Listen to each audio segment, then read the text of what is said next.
Hello and welcome to Basketball Talk Pro. My name is Ron Ecker. I want to review what I said last time about the format that I intend to use, at least going forward. We do 3 of these a week. We don't always do them on the same days, but we do 3 a week. One of those will be a kind of knowledge-based video that we, like the last one, Demise of the Play. We give you information, not necessarily anything specific, but basketball information. One of them will be a review of the videos that have already been presented. We're doing that because a lot of coaches weren't here at the beginning, and it's getting to the point where we're getting farther ahead, and they need to have some backup. But also, as any coach, you can repeat. I'm sure you forgot some of the things that we have done. That'll be one, and there'll always be one each week that deals with the technicalities of basketball, drills, offenses, and that sort of thing. We're going to review this for a couple of videos because not everybody comes on every time.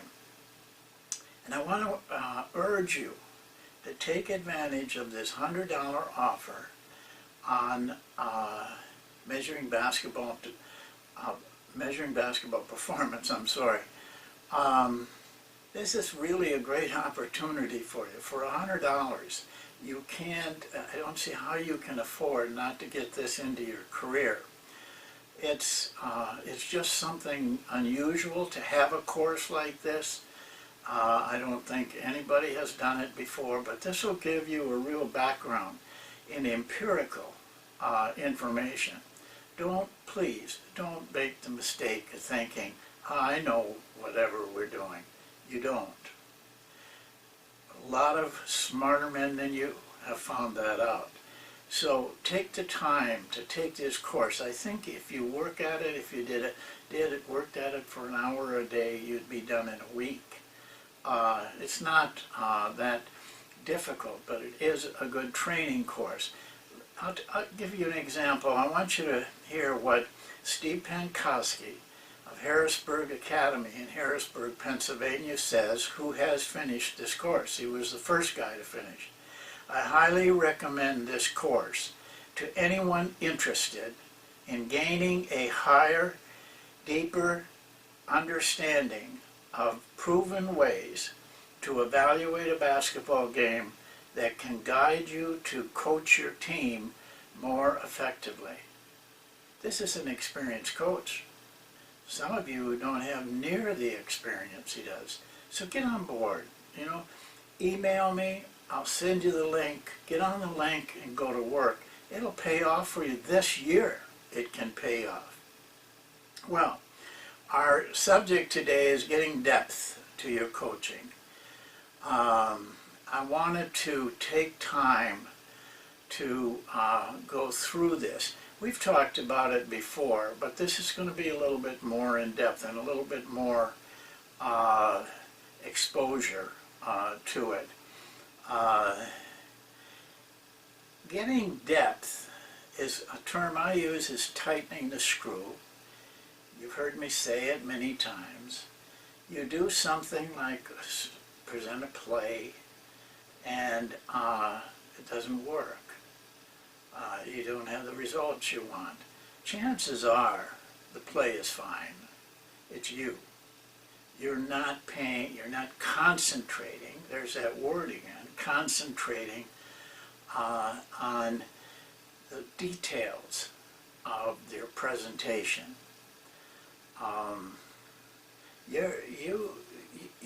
You can call it anything you want, teaching, learning, but the bottom line is this: getting your players to do things the right way.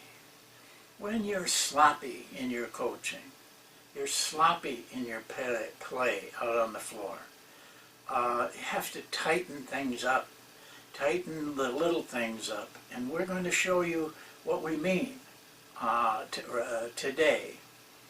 But this is what we do as coaches. You just don't read a book and go out and give that information to your players. This is hard work that you have to get deep into, but we have to do that. That's the difference between the winners and the losers.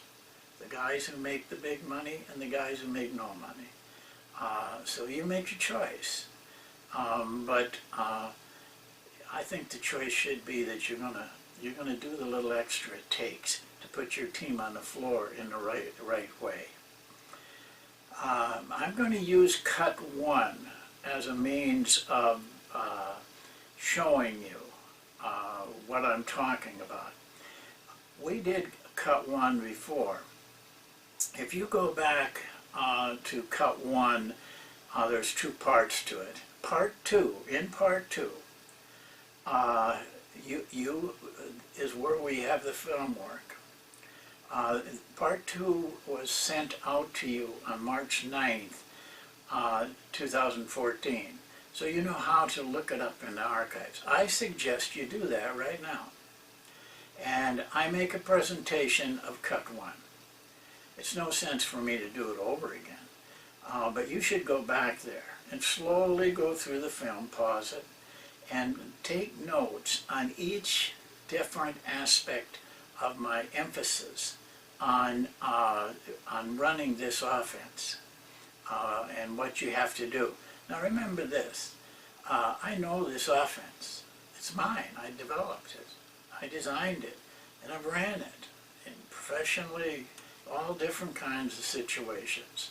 I've seen the counters. I've seen all the things that other coaches will do to set your offense.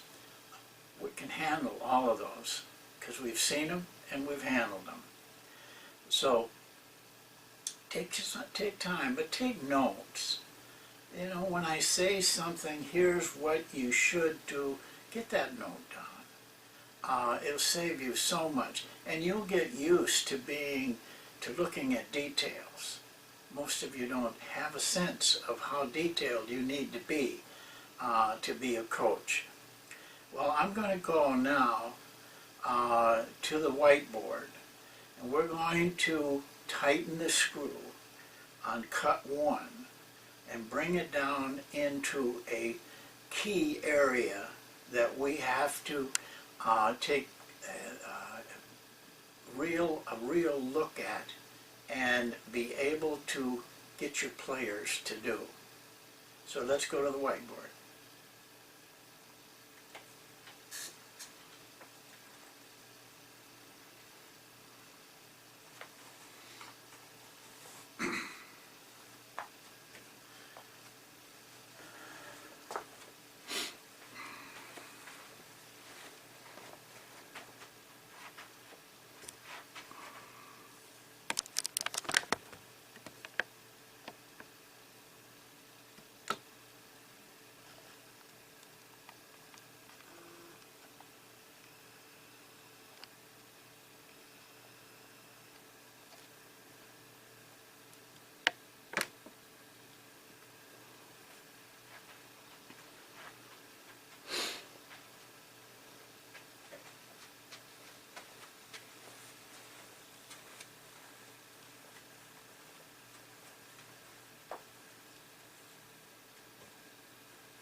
On the far diagram, this one right here, I draw the play out, not completely, but to the point that I want to make sure that you can understand.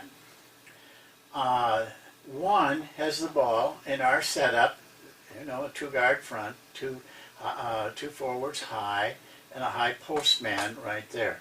So, one passes to three and cuts all the way through over to here. In the meantime, 5 is setting a screen here. 2 uses that screen to get open. And 3 passes back to him. He then takes a two-step dribbles over to the opposite side to gain a better angle for passing. 4 has gone down and set a pick on 1, and 1 breaks out to get the pass from 2. What we have then is in the second one, 1 has got the ball on this wing, 4 is setting a screen on this side. You see he went from that screen over to here. 4 is setting a screen, 3 is getting set, 2 is clearing, very important, and 5 is just starting to edge down the lane. So this is the setup we're talking about. Now here's the key.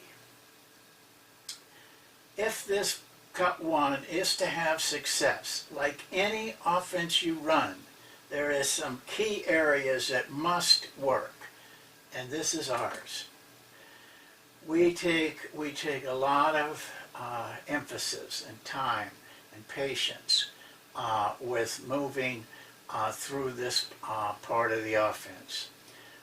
Number 3, and you hear me say this over and over again, begins to walk his man down into 4's screen.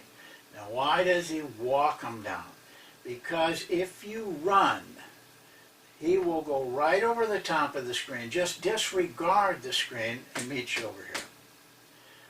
If you walk him down, he really needs to stay with you. So when you walk, he walks, and you keep walking until he's sitting on that screen or close to it. Once you get him in line on that screen, then you make a hard cut to the opposite lane. This is essential, and here's why. When 3 makes that cut, his man is hung up just a brief second right here. 4's man invariably has to step off to help on that cut. If he doesn't, this is a layup. But he will step off back in here until 3's man can get over and get back to his own man. That's important to us to get him right in here. Because 4, and this is another key point, he should do this. When his left shoulder, in this case, when 3 cuts beyond that left shoulder, just doesn't have, the commitment is to the screen is done at that point when he gets right to here. And he's continuing his cut. 4 does not hesitate. When he gets to here and on that cut, he immediately makes his own cut up to the elbow. If his man has helped, 5 is going to be able to screen him.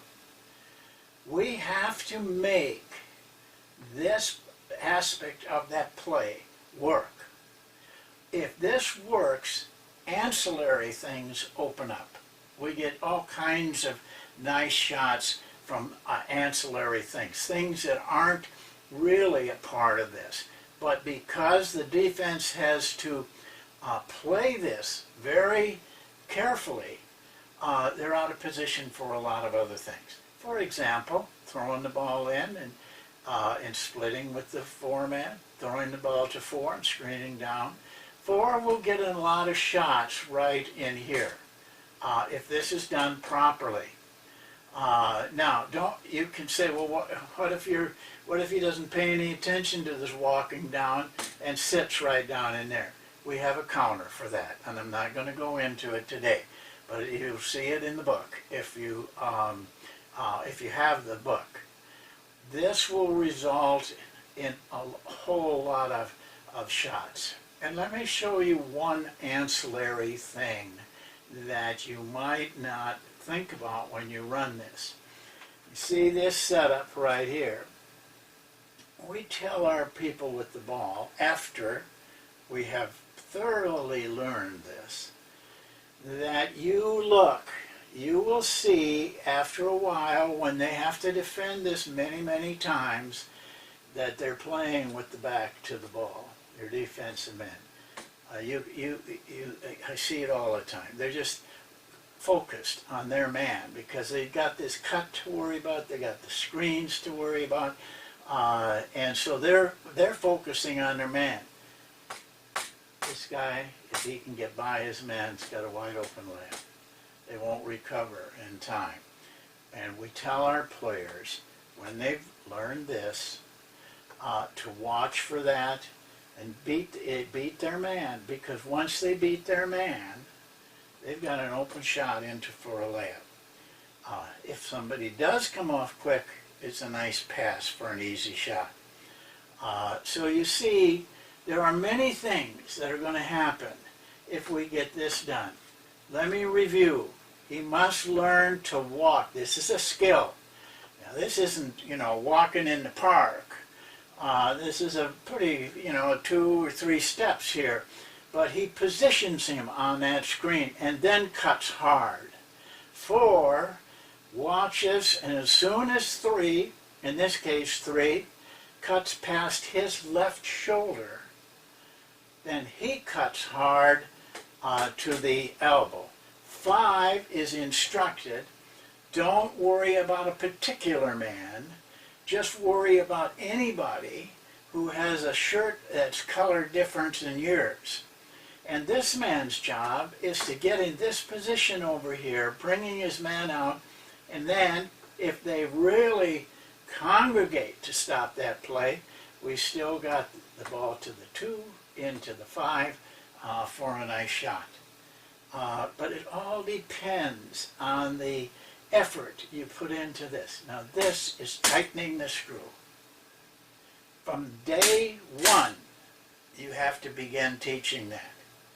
And from day 1 to the end of the season, you have to keep mentoring them on that move.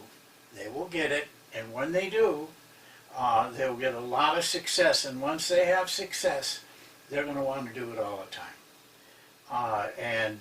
So your job as a coach is to get deeper into the play than just going through this part.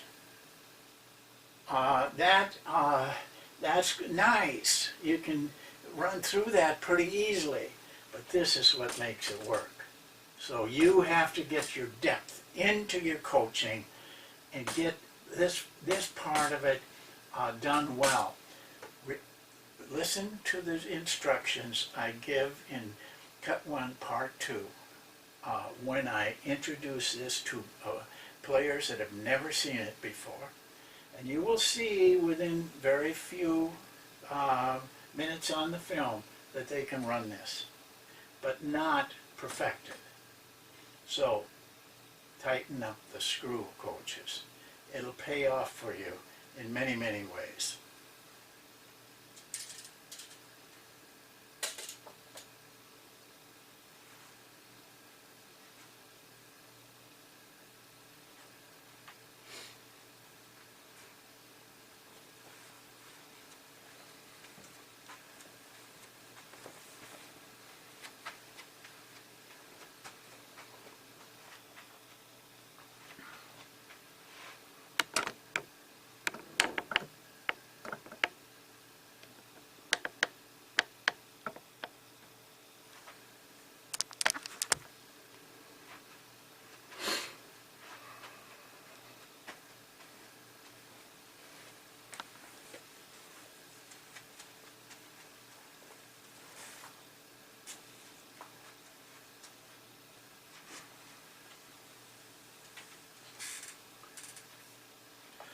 Well, it doesn't make any difference what you're running. You have to dig deeply into what you're doing, whether it's defense or offense. You have to, you just can't go through the motions on these things. Any person watching your team play and you're sloppy, it's a reflection on you. A reflection on you as a person. What kind of person are you to allow that to happen? Take pride in digging down and finding these keys and making them work. You should have clearly in your mind, when you present to a team. All these details, so that you don't overlook them, and you come off to the team as a coach that has done his homework and has pride in what he does. Well, that's it for today. We'll see you next time, and thank you again for watching.